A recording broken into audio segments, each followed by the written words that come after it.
Good morning class 10th ABC.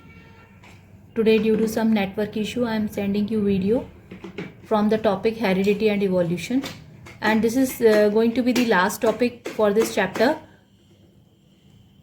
Though board has deleted this topic evolution, but I feel like that you understand this topic because it is going to help you to understand the whole chapter. So let's begin with the topic evolution. It is the process of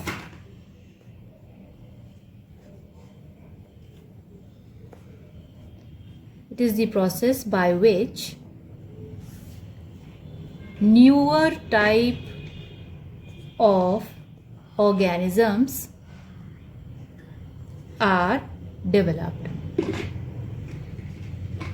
As I told you earlier also that the formation of new species are the result of evolution.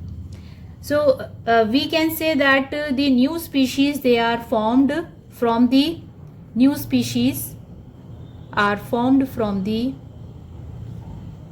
pre-existing ones. Okay, and this happens due to modification. It will be okay if I just make this arrow like this because from pre-existing new species are formed. Is this clear? Now what is the proof? What is the proof that the organism they are evolved from each other by modification?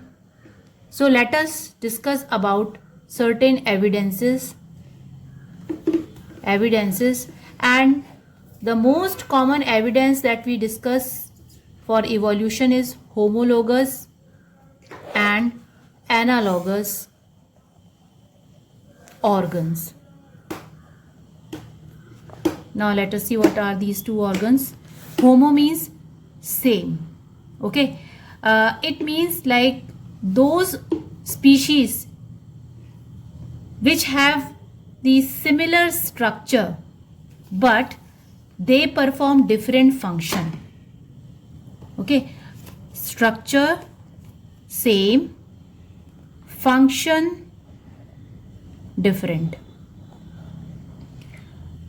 Now if you see analogous, function same, structure different. Okay, so this is quite interesting. If you will see the forelimbs, okay, forelimbs you all know, the first hands or first legs, forelimbs of vertebrates. This is a classical example, forelimbs of vertebrates. Now under the category of vertebrates are reptiles, example of reptile lizard, man, frog and bird. If you will see the hands or the structure of their forelimb, you will find that it is same, but you all know what is the function of forelimb in all these organisms which I have written here. They perform different function, but in some way they are connected to each other. In what way they are connected to each other? That they have the common structure. So this suggests that there is some certain kind of connectivity between each one of them. Hence, they are called homologous organs. The organs of these organisms are called homologous organs, and they show the connection. So it proves that they have been evolved from each other by modification. Like in classification, I taught you in class 9th. The like if you see the frogs belong to amphibians. Amphibians have evolved, some of the amphibians modified to become the reptiles, example lizard. Reptiles have modified to aves have modified to men. Okay, so this is just showing the connection between the organism, and it shows that yes, evolution has happened. Now let's move on to analogous organ. Here we will take the example of wings of bird and bat. You know, the function of both the organisms' wings is to fly. They are used for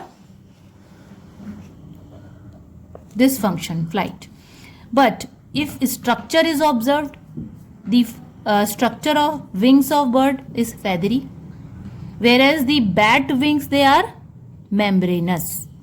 So structure wise they are different from each other, whereas function wise they resemble each other. So in this way they are connected to each other. Again, I will just focus on this word connectivity. They are showing connection. That means yes, evolution must have happened. Is this clear? So analogous organ and homologous organs are the evidences of evolution. Some more examples let us discuss. Let us discuss about fossils. This word you have heard many times. Fossils are dead remains of organisms. You know, like whatever classification we have discussed or we discuss, we always just talk about fossils. This is just because of the fossil study.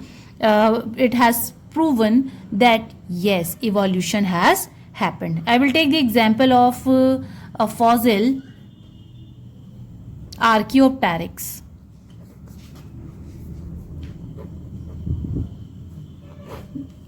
You will be very surprised to know this Archaeopteryx showed the characteristic of both birds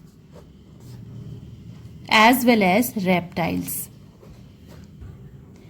Characteristic of both birds and reptiles. Action of Archaeopteryx with both the bird species and reptile.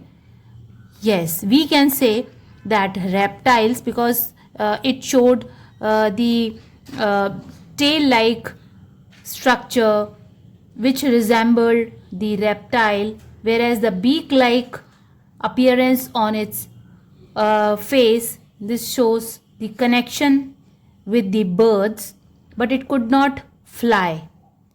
Okay, and this has proved the connection of various organisms. These two classes of vertebrate, they are showing connection.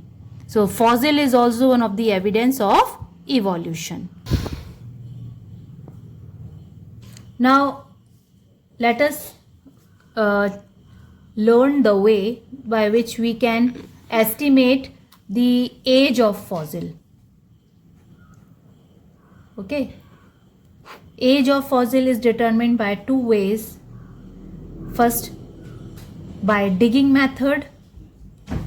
Digging method refers to like when the fossils are to be studied, the soil is digged. The upper surface, the fossils which are which we get from the upper layer of the soil, they are fresh organism, whereas the fossils which are in the bottom layers, they are old fossils. So this is also one of the method, that is digging method. And carbon dating is another method. Carbon dating is also helpful in determining the age of the fossil by measuring the ratio of the different isotopes. So here isotopes are used. Ratio of isotopes are used, isotopes of carbon in the fossil material.